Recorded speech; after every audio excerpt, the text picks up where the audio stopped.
I'm just going to bring in 4 people on the panel and then I'm going to give them some questions and then we're just going to open up the panel and get more interchange. Mitchell Pham, co-founder and director of Organ Software Group. Marissa Fong, director of Missy Maya Limited. Stan Ballard, founding president and MD of Ballard's group of companies. And Marina Matthews, CEO of the Super Diversity Centre for Law, Policy and Business. So look, Mitchell, I just want to start with you. You know, there's a bamboo ceiling which says that Asians work very hard and they're technically very able. Michael Stiasny's talked about the fact that we need to be diverse and allow disruptive thinking. The reality is there's only 5% of Asians on the top 100 NZX companies. So how have you managed to get inducted into the world-class New Zealand network today, Mitchell? That's a tricky question. You should have told me beforehand. I just go back to the topic of today, actually, and really talk about what, for me, means authentic Kiwi leadership in the 21st century. When I was asked to kind of come up with a couple of points, I sat down and within 2 minutes I came up with 10 points from different perspectives, and then I decided, well, for me to be authentic, let's just really go with what is most core to me.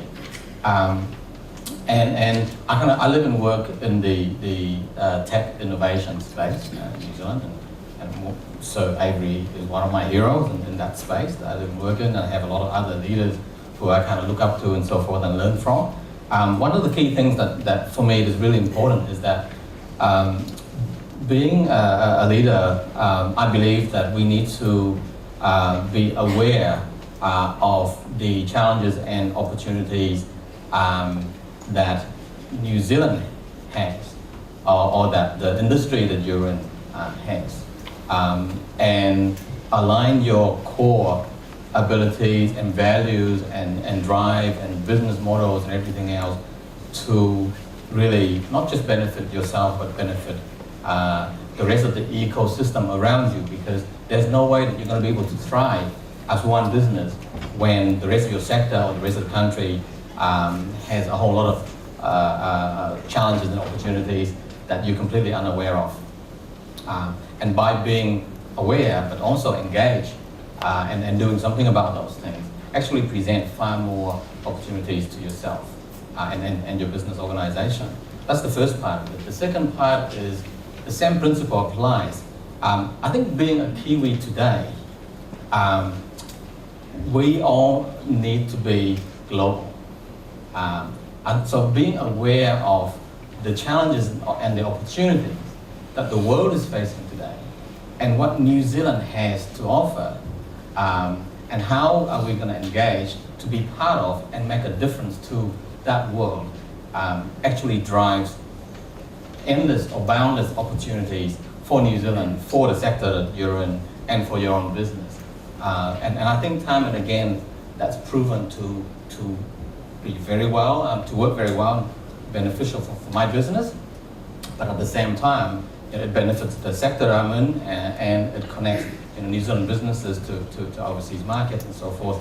And I think that is my core belief. I follow it. I kind of don't veer away from it. I align everything I do kind of towards it. And I just kind of follow that as my path. Now, whether or not I get recognized as a world-class New Zealander or young global leader or what have you, that just happens along the way. It really isn't a destination. But it's your pioneering idea of sourcing IT people in Vietnam and getting them to solve New Zealand company problems, which has helped you get this award. I mean, if you hadn't come from a very different background as a boat person to New Zealand, you probably wouldn't have had that idea. Possibly not, or the ability to execute it as quickly as I did, but it is still the same thing. It really was because we work with so many Kiwi tech innovation companies who just struggle to find resource, and also who in general don't have a very, very strong, very high level of cultural intelligence in order to work really well with teams technical teams that are based in other countries, and other cultures, and other time zones. And so being able to bridge that was, hey, it was great for our business, sure, but fundamentally it kind of unlocked the potential of a whole lot of Kiwi tech businesses to go to market sooner, faster, to accelerate the whole innovation process. Sure. So Stan, you play a lot of golf these days. You came to New Zealand and you built this amazingly successful company starting in the Asian food space. Yeah. And now basically you've got time to have young chow with me because your sons are running the business. And so in terms of that 21st century leadership model, you're about to build a company with a 200 million market cap. It's fantastic. So talk to me about your view of 21st century Kiwi authentic leadership. Leadership comes from within you. For me, I think being a visionary, think about large vision, have the plan, and execute basically. That's a simple word. Of course, you've got to have a lot of qualities to bring in the picture, but I just think that, look, to be a leader is totally new now in the challenging culture that we are living now. If I can give you a quick example, when I started the business in 1983, moved into 1994, we had 100% employee were European. We were the only Indian owner of the business. So there was a lot of cultural changes. We had to learn a lot about the language barrier that was there. There was a cultural barrier there was. But now, things is changing now. Recently we just advertised for accounts payable. Guess what? We're at 95 to 99% of applicants were ethnic minority. So we said, what happened in here? It's just changing, totally changing. So we are saying, hey, look, what do we do here now? Because we like to have a mixed market, because our 90% of business come from European cafe restaurants, hotels. 10% come from ethnic minorities. So we said, okay, let's bring all these guys together and encourage our ethnic minority within our workplace, as well as encourage our Kiwi counterpart, because we need mixed people. Okay? So I think it's challenging now. We can't find the employee. For a lot of areas that we're looking for, that we don't want just ethnic minority. My workforce almost going to be 400 probably in the next 6 months, because we're taking over about up to 8 companies in the next 6 to 12 months. But we're going to find all employees of different background. So it is a challenge for us. And so we said, okay, what do we do now? So 16% of our workforce now is ethnic minorities, of not only Indian but Chinese, Thai, any of minority. So we got to now make change in our workforce, like health and safety, which a lot of immigrants doesn't know, food safety, a lot of immigrants doesn't know. A lot of aspects, they are just new immigrants. They came in here as students. We try to recruit them because we can't find local talent. So we say, okay, let's get them together, let's train them, give them vision, give them the training, and someday they'll become the managers, which is, we have got a couple of them also becoming managers now in our place. But that requires us a lot of vision, a lot of thinking, a lot of resources. This is how we deal with probably 21st century. That's great. So Marissa Fong, you created Madison Recruitment, which was the largest privately owned recruitment company in New Zealand, and you sold it to a publicly listed company for lots of money. So well done. But in that process, I mean, you understand you understand the space that we're in, that essentially the customers have changed and actually the talent pool has as well, which is what Stan was talking about. So talk to us about how you lead in this very different space with very different looking staff. Yeah. And I'm going to go back to a very granular view about it, because actually everyone's talking about a very macro level. And that's fine if you own the company and you can affect change and you can make the policies and make the hiring decisions. And I think actually today it's not like that. Today we've got, in this room, if I look at this room, You've got local government, you've got education, you've got private business, you've got young people, people at leadership level. And so I think, well, actually, leadership is not the preserve of people in leadership roles. Okay, so the very first thing that I would say is that when we grew our business, I mean, we were 2 people plus a secretary / receptionist. And so we had no one to lead, frankly, we were leading ourselves. And so I think that actually the reason why we grew and if I look at what you could do today, you know, you've got to give people practical things. You know, I think there's a lot of people talking at a very macro level, and it's all lovely, and I agree with everything everyone said. But on a very practical level, understand your own lenses. Understand the lenses you look through now. What has been your upbringing, and what are your current conscious biases or prejudices right now? Because if you don't understand what they are, you won't understand how you're applying those filters to everything you look at, every body you look at, every situation you look at. So one of the very things that we did when we were, to be honest, when we grew, we didn't look at people for colour or gender or sexuality. We just looked at, oh my God, we just need really good people, and we wanted people we liked and had fun with. So they came in all sorts of packages, actually. And so when you get to that granular level, when you get people, and I think the thing about leadership or being in a leadership role or being just a person in a business is that you've got to create a safe environment for people to be their best selves. Because when you do that, then actually people will be brave and people will share ideas. You know, Mitchell, you've done a great thing about bringing Vietnamese or bringing work to Texas. If you had people in your workforce that were from Vietnam and you said, look, I've got a problem, and they felt safe, and I said, oh, I've got an idea. Why don't we bring texts from blah, blah, blah, blah, blah. Now, who's going to say that if they're not safe? Who's going to say that if they don't have access to the leadership of that company? So where are your best ideas sitting? Are you the guy or the girl that has to think of all the ideas? Actually, that's the wrong message. All the messaging we're getting here is actually you've got to be able to reach down, or those people have to feel that they can speak up. Because if they're in a safe environment, they'll speak up. If they think, actually, when I talk, I'm listened to. Actually, no one's judging me by where I come from, my religion, my gender, my sexuality, all of those other things, they'll speak up. So when you're saying about getting diverse viewpoints, are you really? Who's really coming to your office door, knocking on the door and saying, hey, I've seen this really crap thing happening and I know how to fix it?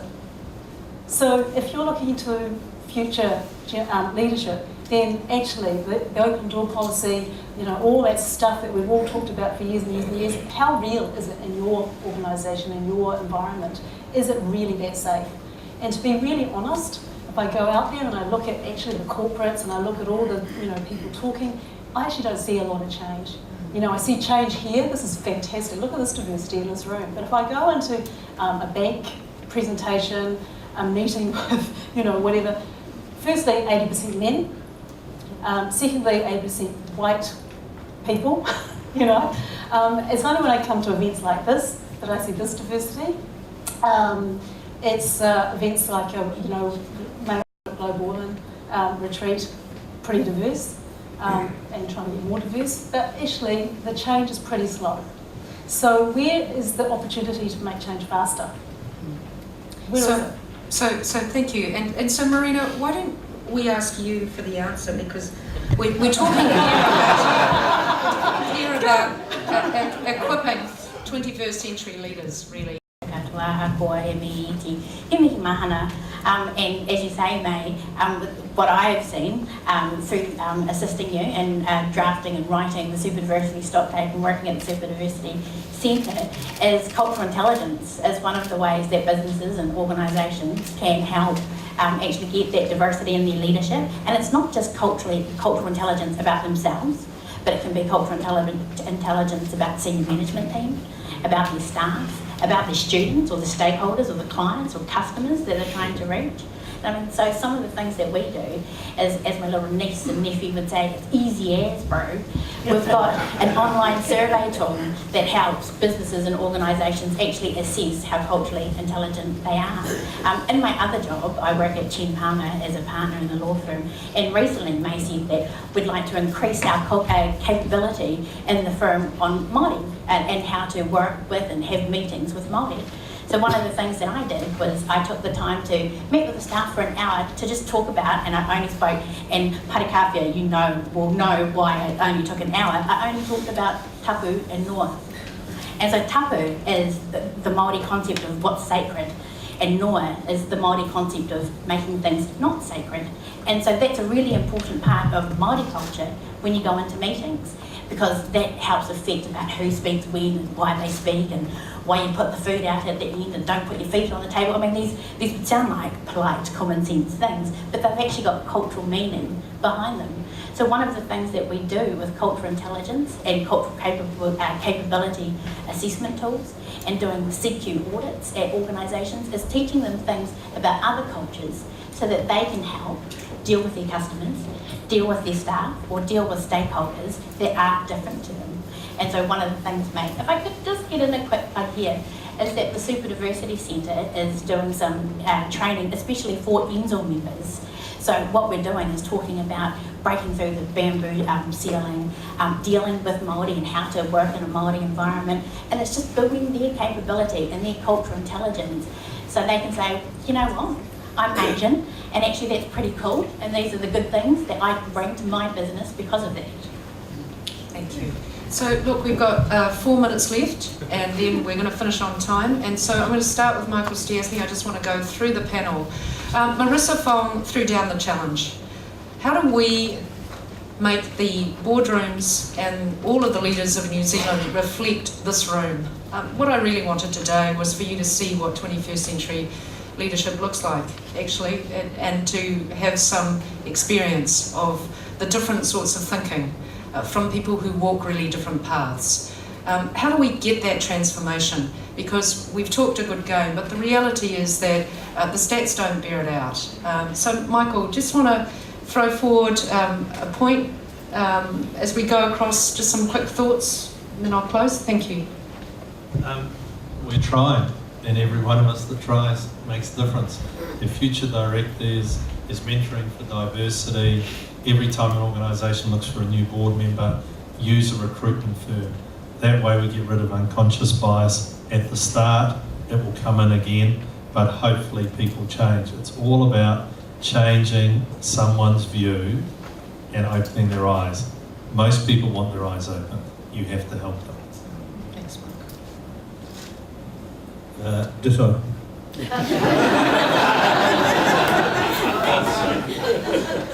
I actually think you need to look around your own organisation, whatever that might be, whether it's a business or not, and if it doesn't look like this, you're responsible. Change it. Well, I come from a very large family, both on my mother and father's side, and we've made a very conscious decision that my children, my 2 daughters, plus all my nephews and nieces are well educated and also have the aspirations to become leaders in their own right in whatever endeavour. So I'm very fortunate that I have 4 who are engineers and 2 doctors, and they're all in their 20s, early 30s. So that's from a whānau level in terms of how do you make it real. Excellent. So for me, I think, as an organisation, we have, everybody in my organisation, I believe, is a leader. So the best way for me to effect change is actually to empower and to, for lack of a better word, incite leadership to come out of everyone in the organisation to actually make the change. Just being role modelling what are the behaviours that you actually are expecting. That first understand what are those behaviours that you want and make sure you understand when you role model them that actually that's what people are going to take as your values and what you seek. Mana is the Māori word for respect. So I think it's about respecting yourself and your culture and respecting your staffs and your stakeholders and your customers' culture as well. To me, I think the leader or the owner of the company, I think they've got to be totally open, not have any prejudice. Anybody who applies to your company, you must be absolutely open, doesn't matter whether the race, whatever, doesn't matter. You just go through what is the need of your business and whether that particular candidate will fit in with your requirements. Now, we know that different culture, different requirements, etc., we know it.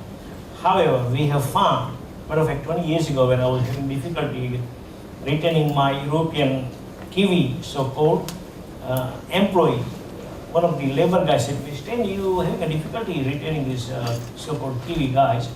Have you tried any handicaps or females or any ethnic minority? I said, no, because I said my customers are all Kiwis. So if I start employing minorities, they will think that I'm employing blah, blah, blah. And suddenly I have learned that, look, open yourself, don't have any prejudice, doesn't matter what race, language. I'm a Hindu by religion. We have 4 to 5 Muslims. How the hell you put together fire and oil? But they are the best employee, drivers, whatever they I have in my company. So we have got policy of, even my sons, both are born in here, so they may look Indian, but they are true Kiwi, better Kiwi than you yourself, culturally. However, they say, Dad, aren't we employing too many minorities? I said, where the bloody whites are? Sorry, my language. Where are they? We can't find them. We want to have a good mix, but we can't find them. So can you find them, please? Send it to me. So on that note about where are the white people, I bring this session to a close and I say that actually the whole proceedings has been videoed, it'll be put online. We're looking for more of you to send us your comments on what you think 21st authentic Kiwi leadership is. The reason is because this is a start of a conversation. We're trying to affect change. And we're trying to generate that momentum. You are the Malcolm Gladwell tipping point people. I want to acknowledge our sponsors, AUT, BNZ, New Zealand Media and Enterprise, Vodafone, NZAL, Sky City, who are here today. The corporate members who are here today are ATEED, who has sponsored this event together with AUT, Auckland Council, the Chartered Accountants, Chinese Herald, PwC. The next event will be Upscaling Asian SME, to maximise their potential for New Zealand's economy. That is in August, and it's going to be hosted by Vodafone, who's one of our major sponsors. It's been fantastic to have you here tonight. You're in a room full of tipping point diverse leaders. It's clear to me that we need to have a session on religious diversity. I think that's important. But join us in trying to change New Zealand. Thank you.